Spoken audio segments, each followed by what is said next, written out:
उधर मध्य प्रदेश के पूर्व मंत्री और बीजेपी के वरिष्ठ विधायक भूपेंद्र सिंह का मिजाज इन दिनों बदले बदले नजर आ रहा है। आपको बता दें कि प्रदेश में सत्ता बदलने के साथ ही बदले हुए समीकरणों में भूपेंद्र सिंह को सरकार और संगठन से तवज्जो नहीं मिल रही है। सड़क से लेकर सदन तक अपनी ही पार्टी को आईना दिखाने के लिए वे भी पीछे नहीं हट रहे हैं। पूर्व मंत्री के आक्रोश भरे तेवरों के कारण क्या है, देखिए इस रिपोर्ट। नाराज नहीं, आक्रोशित है भूपेंद्र सिंह। शिवराज सरकार में लंबे समय मंत्री रहे भूपेंद्र सिंह। अपनी उपेक्षा से काफी समय से दुखी है भूपेंद्र। सरकार को घेरने का नहीं छोड़ रहे कोई मौका।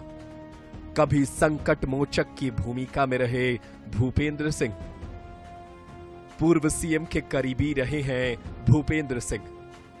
कभी मध्य प्रदेश सरकार की आंखों का तारा रहे पूर्व मंत्री भूपेंद्र सिंह के मिजाज बदले बदले से नजर आ रहे हैं।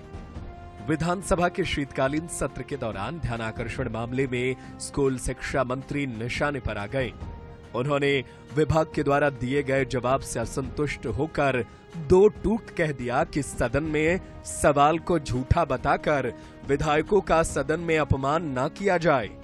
शांत गंभीर मिजाज के भूपेंद्र सिंह के यह तेवर सिर्फ सदन में ही दिखाई नहीं दे रहे हैं, बल्कि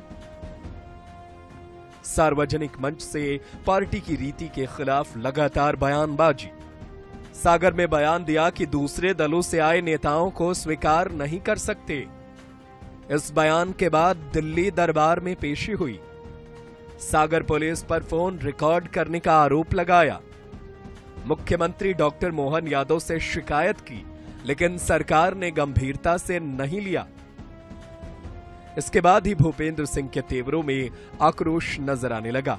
वे तो आरोप लगा रहे हैं कि उनकी शिकायत पर अभी तक जांच भी शुरू नहीं हुई है। मैं माननीय मुख्यमंत्री जी का बहुत स्वागत करता हूं कि उन्होंने एक बहुत अच्छा निर्णय लिया कि चेक पोस्ट बंद किए, जो गुजरात मॉडल है वो लागू किया और उससे काफ़ी जो एक असुविधा यहाँ पर ट्रक वालों को या वाहन वालों को होती थी वो रुकी। पर उतना अच्छा निर्णय होने के बाद भी कुछ असामाजिक तत्व ऐसे हैं जो चेक पोस्ट के नाम पर अवैध रूप से लोगों को परेशान करते हैं, परेशानियाँ हो रही है। तो उसके बारे में मैंने अपना ध्यानाकर्षण दिया है। कन्फ्यूजन ये हुआ कि उन्होंने कहा कोई रोष व्याप्त नहीं है, तो रोष व्याप्त नहीं है सरकारी भाषा अधिकारियों की होती है, पर अगर रोष व्याप्त नहीं होता तो मैं काहे को ध्यानाकर्षण लेके आता, और कार्रवाई हो गई होती तो मैं क्यों ध्यानाकर्षण लेके आता।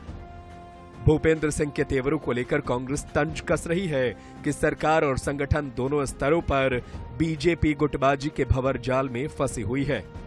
मध्य प्रदेश में भाजपा की सरकार कर्ज, क्राइम और करप्शन की सरकार है।